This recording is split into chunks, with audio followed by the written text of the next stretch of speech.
찬송가 384장입니다. 우리 찬송가 384장으로 함께 찬양 드리겠습니다.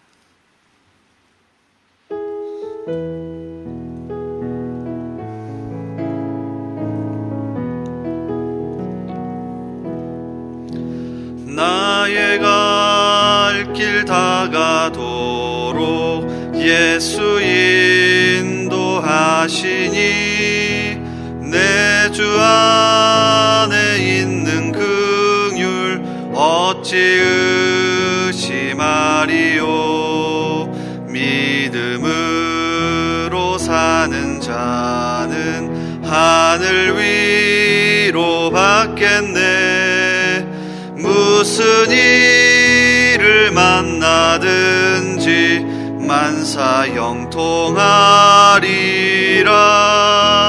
무슨 일을 만나든지 만사 형통하리라. 나의 갈 길 다가도록 예수 인도하시니 어려운 일 당한 때도 족한 은혜 주시네. 나는 고단하고 영혼 매우 가라나 나의 앞에 반석에서 샘물 나게 하시네. 나의 앞에 반석에서 샘물 나게 하시네. 나의 갈 길 다가도록 예수 인도하시니 그의 사랑 어찌 큰지 말로 알 수 없도다. 성령 감화 받은 영혼 하늘 날아갈 때에 영영 부를 나의 찬송 예수 인도하셨네. 영영 부를 나의 찬송 예수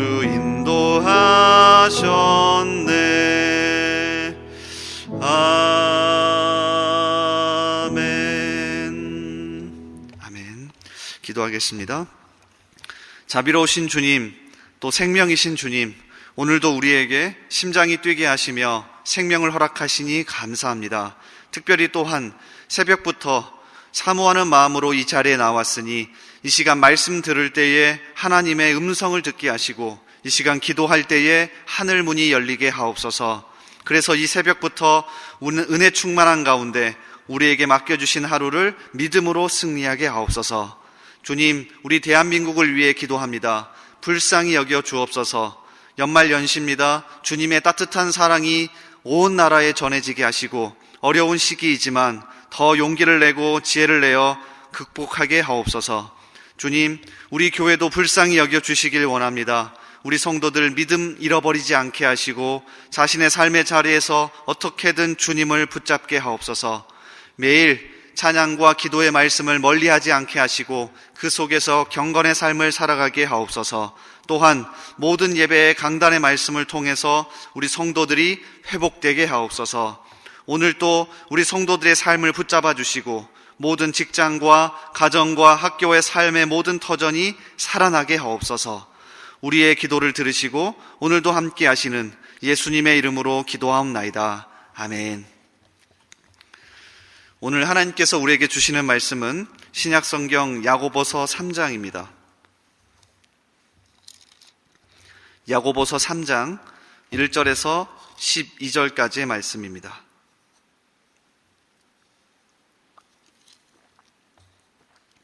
야고보서 3장 1절에서 12절까지의 말씀입니다.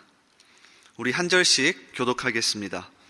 내 형제들아, 너희는 선생된 우리가 더 큰 심판을 받을 줄 알고 선생이 많이 되지 말라.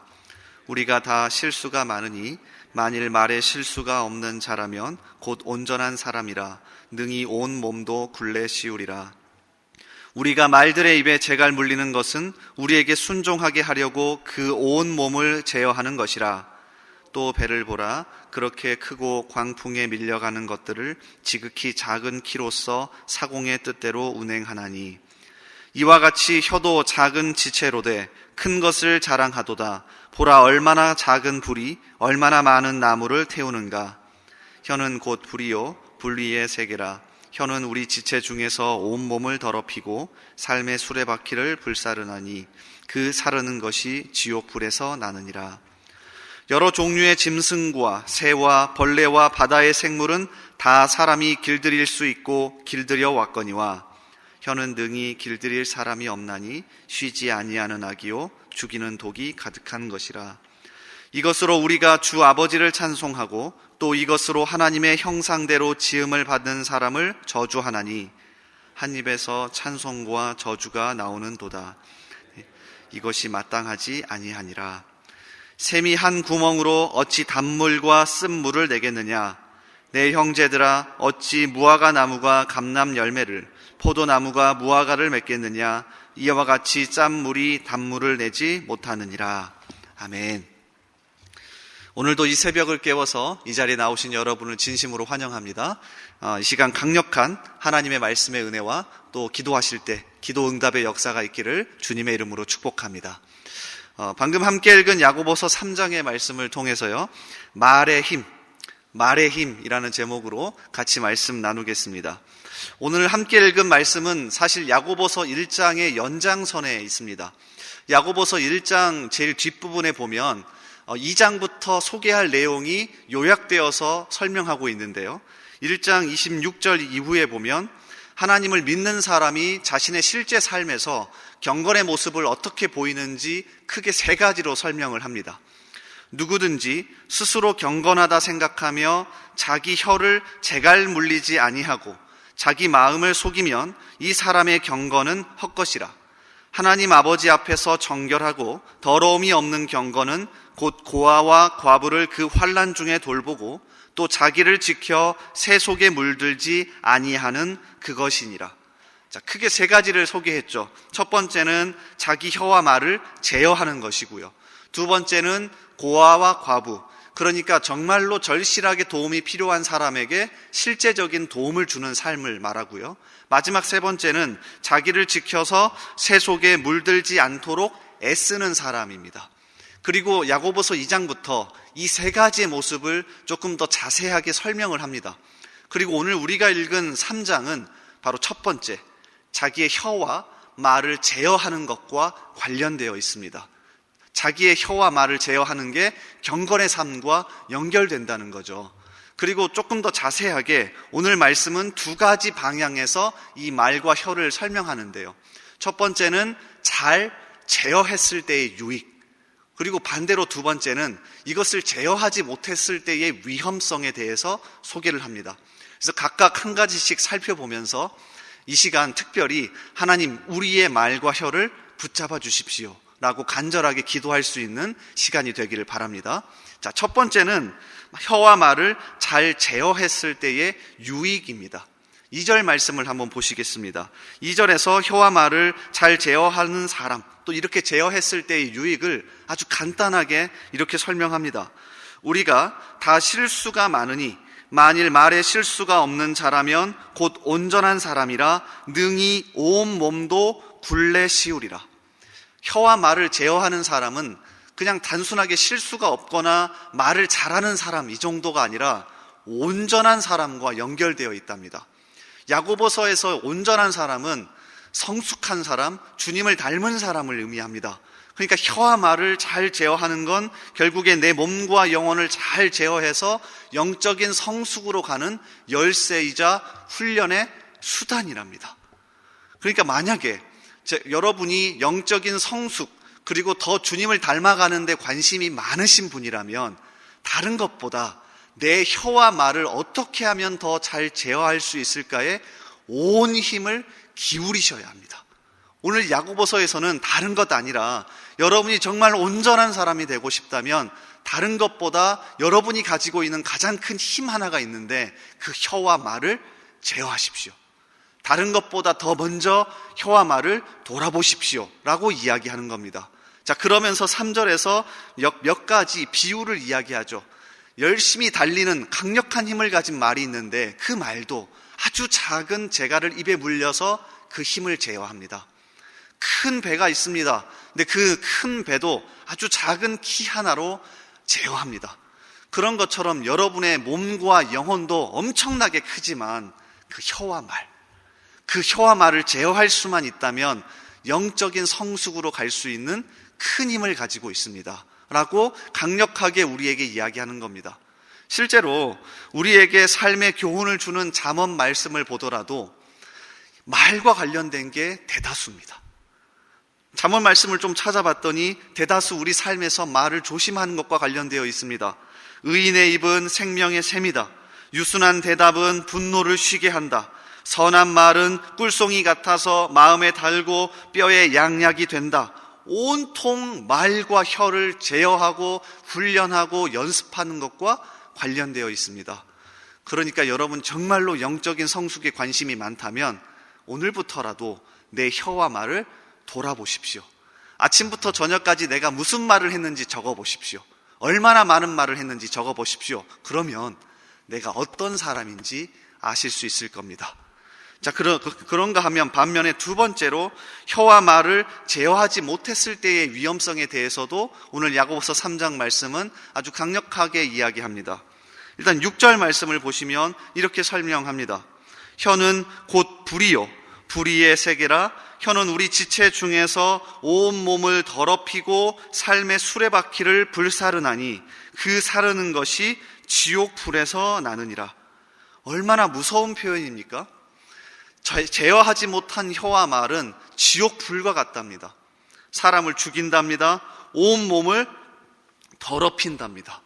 근데 이 표현이 단순하게 우리를 위협하는 표현이 아닙니다. 과장이 아닙니다. 우리는 말과 혀가 실제 사람을 죽일 수도 있다는 것을 경험하는 시대에 살고 있습니다. 댓글 하나에도 사람이 죽습니다. 말 한마디에도 그 말이 전해져서 하루 종일 사람을 죽이기도 하고요, 실제 파멸로 몰고 가기도 합니다. 말과 글이 쉽게 전해지는 오늘날에는 이 말이 진짜라는 것을 우리가 알 수 있습니다. 심지어 쉬지도 않습니다. 8절을 보십시오. 혀는 능히 길들일 사람이 없나니 쉬지 아니하는 악이요 죽이는 독이 가득한 것이라. 괜히 독설이라고 이야기하지 않습니다. 우리의 말이 독에 있답니다. 우리가 사람을 죽일 수도 있답니다. 혀와 말로. 거기다가 우리의 혀와 말은 이중적이기까지 합니다. 이어지는 9절과 10절을 보면 이것으로 우리가 주 아버지를 찬송하고 또 이것으로 하나님의 형상대로 지음을 받은 사람을 저주하나니 한 입에서 찬송과 저주가 나오는도다. 내 형제들아 이것이 마땅하지 아니하니라. 이 말은 우리의 말이 이중적이니까 어쩔 수 없다 이런 뜻이 아닙니다. 아니, 이 세상에 어떻게 이렇게 완벽하게 이중적인 게 있을 수 있니? 사람의 혀와 말밖에 없다. 그러면서 이어지는 11절과 12절도 보십시오. 어쩔 수 없다가 아닙니다. 한번 돌아봐라. 어떻게 사람의 혀와 말이 이렇게 이중적이냐? 샘이 한 구멍으로 어찌 단물과 쓴물을 내겠느냐?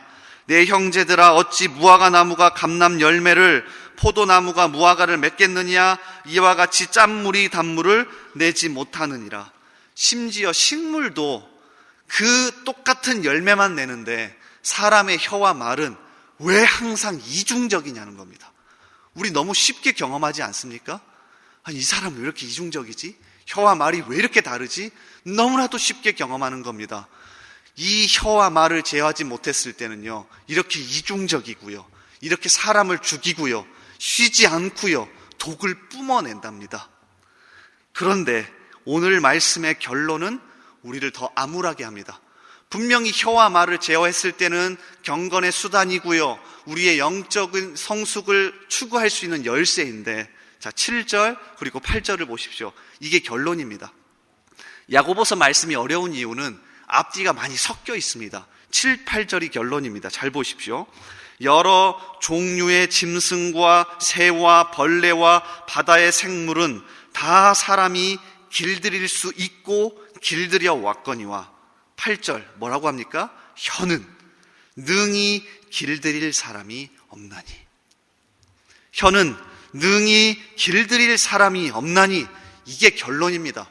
우리 혀와 말을 잘 제어해서 모두 다 영적인 성숙을 이룹시다, 이 얘기를 하고 싶은 게 아닙니다. 혀와 말을 제어하는 사람은 온몸을 제어하는 사람인데 할 수 있는 사람이 없습니다. 할 수 있는 사람이 없습니다. 그러므로 우리는 내 혀와 말을 어느 정도 연습하면 제어할 수 있다고 착각하지 마십시오. 이건 큰 착각이자 교만입니다. 할 수 없답니다. 그러면 어떻게 해야 합니까? 방법이 없죠.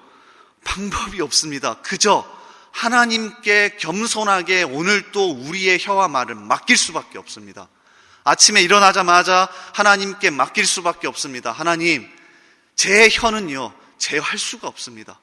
제 말은요 제어할 수가 없습니다. 그러니까 제발 오늘 또 붙들어 주십시오. 제발 오늘 또 붙들어 주십시오. 남을 죽이지 않도록 오늘 또 온전하게 붙들어 주십시오. 이렇게 나아갈 수밖에 없습니다. 제발 여러분, 내 혀와 말에 대해서 과신하지 마십시오. 과신하지 마십시오. 그리고 우리는 1절의 말씀도 주목해 볼 만합니다. 1절, 내 형제들아 너희는 선생된 우리가 더 큰 심판을 받을 줄 알고 선생이 많이 되지 말라. 선생의 특징은 무엇입니까? 듣지 않고 가르치려 한다는 겁니다. 그러니까 말을 바꿔보면 1절은 이겁니다. 우리가 혀는 능히 길들일 사람이 없으니 하나님께 맡기며 나아가야 하고, 혹시 너무나도 힘든 사람은 말이라도 줄이자. 선생이 되지 말자, 가르치려 하지 말자, 너무 말 많이 하지 말자, 말이라도 줄이자는 겁니다. 미국의 대표적인 목회자이자 설교가인 팀 켈러 목사가 오늘을 사는 잠언이라고 하는 책을 썼는데요, 여기서 이 말에 대해서 아주 흥미로운 설명 하나를 하더라고요. 자, 이걸 읽어드리고 오늘 말씀을 마칠까 합니다. 잘 들어보십시오. 연구 결과 아무리 신중한 사람도 자신이 한 말의 3%는 실수를 하게 되어 있다고 합니다. 100마디의 말을 하면 3마디의 말을 실수하고 1000마디의 말을 하면 30마디 말을 실수하는 것입니다. 그렇다면 우리에게 주어진 해결책은 간단합니다. 말을 조심하고 줄이십시오. 다시 말합니다. 말을 줄이십시오. 그것밖에는 답이 없습니다. 매일같이 우리의 혀와 말을 하나님께 맡기시고요, 겸손하게 하나님 앞에 나와서 하나님의 음성을 들으시고요, 주변 사람들의 음성을 듣는데 애쓰며 사는 저와 여러분 되기를 주님의 이름으로 소원합니다. 오늘 이 시간 말씀을 붙잡고 같이 먼저 기도합시다. 하나님, 오늘도 이 혀와 말을 붙잡아 주십시오. 주님, 우리는 길들일 수 없습니다. 주님, 우리는 도저히 감당이 안 됩니다. 이거 쉬지 않으면, 이거 제어하지 않으면 매일같이 사람을 죽이고 얼마나 많은 독이 쏟아져 나오는지 모릅니다. 주님, 오늘도 겸손하게 주님 앞에 나아가오니 우리의 혀와 말을 주님 붙잡아 주십시오. 이러한 기도 제목으로 말씀을 붙잡고 하나님 앞에 함께 기도합시다. 또한 이 나라와 우리 교회를 위해서 기도해 주십시오. 우리나라 코로나로 참 어려운 가운데 있는데 주님 우리에게 지혜 주시고 또 서로 하나가 되어서 이 위기를 극복하게 하여 주십시오. 우리 교회, 우리 대전중앙교회 모든 성도들을 붙잡아 주셔서 이 시기 동안 믿음 잃어져 버리지 않고 오히려 더 든든히 서갈 수 있게 달라고 함께 기도해 주십시오. 또 연말입니다. 많은 행사들과 예배들이 있습니다. 우리 성탄 캐롤 축제와 또 성탄 축하 예배, 송구 영신 예배 가운데 주님 은혜 주셔서 안전하게 하시고 모든 성도들이 하나님을 찬양하고 또 예배하는 귀한 자리 될 수 있게 달라고 함께 기도해 주십시오. 우리 이러한 기도 제목으로 함께 주님 앞에 기도하며 나아가겠습니다. 우리 주여 한번 외치고 기도합니다. 주여! 아버지 하나님, 이 시간 함께 기도하며 나아가길 원합니다. 말씀을 붙잡고 먼저 기도합니다. 하나님, 이 시간 우리 가운데 말씀하셨으니 이 말씀 마음판에 새기게 하시고 특별히 우리 우리의 혀와 말과 관련된 것입니다. 주님, 그 누구도 길들일 수 없습니다. 주님, 이것을 잘 제어하는 사람, 온 몸을 제어하는 사람, 영혼을 제어하는 사람, 영적으로 성숙한 사람, 온전한 사람이지만 주님, 이건 누구도 길들일 수 없답니다. 어떻게 해야 합니까? 우리를 불쌍히 여기셔서 오늘도 우리의 혀와 말을 붙잡아 주시옵소서. 쉬지 않습니다. 가만히 놔두면 얼마나 많은 사람을 죽이고, 얼마나 많은 사람을 깎아내리고, 얼마나 많은 사람을 저 구렁텅이로 넣었는지 모릅니다. 주여, 우리가 오늘도 회개하오니 이 입술과 이 말을 주님 앞에 맡기며 나아가오니 온전하게 붙잡아 주시옵소서. 주여, 붙잡아 주시옵소서. 교만하지 않게 하시고 겸손하게 하나님 앞에 나와 사람들의 말을 듣고 하나님의 음성을 들으며 살아갈 수 있도록 주여 도와주시옵소서. 주님, 또한 우리 교회와 우리나라를 품고 기도합니다. 주여, 우리나라 어려운 가운데 있습니다. 복잡한 국제정세, 또 대선이 준비되고 있고 정치적인 이슈와 이념의 이슈가 정말로 극화되는데 주여, 이럴 때일수록 더 하나가 되게 하시며 우리가 서로 손가락질하고 비난만 할 것이 아니라 더 내려놓고 주님, 우리가 지혜와 용기를 발휘할 수 있도록 도와주시옵소서. 아버지, 우리 대전중앙교회를 불쌍히 여겨 주시옵소서. 아버지, 우리 교회 모든 성도들이 이 시기 동안 믿음 잃어버리지 않고 더 주님을 붙들게 하시고 하나님 앞에 무릎 꿇고 나올 수 있도록 주여 도와주시옵소서. 아버지, 송구영신 예배와 성탄 축하 예배와 또 우리 성탄 캐롤 축제 가운데 함께하여 주시옵소서. 안전하게 하여 주시옵소서. 주여, 안전하게 지켜보호하여 주시옵소서. 특별히 우리 성도들이 이 기간 동안에 하나님 예수님을 우리에게 보내주셔서 우리가 구원을 얻고 주님 앞에 나와 하나님의 자녀로 살아갈 수 있다는 것이 얼마나 큰 특권이자 얼마나 큰 감격의 은혜인 것을 다시 한번 깨달을 수 있도록 모든 연말의 예배 가운데 하나님 함께하여 주시옵소서. 아버지, 붙잡아 주시옵소서. 우리 계속해서 기도합니다. 매주 목요일은 특별히 전도 및 선교 사명을 위해 기도하는 날입니다. 이 시간 기도하실 때 주여, 우리 위에 아버지의 마음을 부어주시사 많은 영혼을 구원하게 하옵소서. 우리 교회가 돕고 있는 파송 및 후원 선교사들의 가정과 사역 위에 은혜를 내려 주옵소서. 전도와 선교의 사명을 감당할 수 있도록 성령으로 기름 부어 주옵소서. 그리고 계속해서 담임 목사님을 위해 기도해 주시고 함께 동역하시는 장로님들과 교역자들이 사랑으로 하나 되어 온 교회가 성령으로 충만한 가운데 부흥의 역사를 이루게 해달라고, 전도와 선교 사명을 위해 합심으로 기도하신 후에 자유롭게 기도하시면 되겠습니다. 이 시간 기도하실 때 먼저 저를 따라해 주시기 바랍니다. 주여, 아버지의 마음을 주옵소서. 주여, 아버지의 마음을 주옵소서. 주여, 아버지의 마음을 주옵소서. 주여, 아버지의 마음을 주옵소서. 우리 주여 한번 다시 외치고 합심으로 함께 기도합니다. 주여, 아버지 하나님, 이 시간 전도와 선교 사명을 위해 기도합니다. 아버지, 매주 목요일 특별히 이것을 위해 기도하게 하셨으니 이 시간 우리에게 아버지의 마음을, 하나님의 마음을 부어주시사 아버지 하나님의 눈이 가는 곳에 우리의 눈이 가게 하시며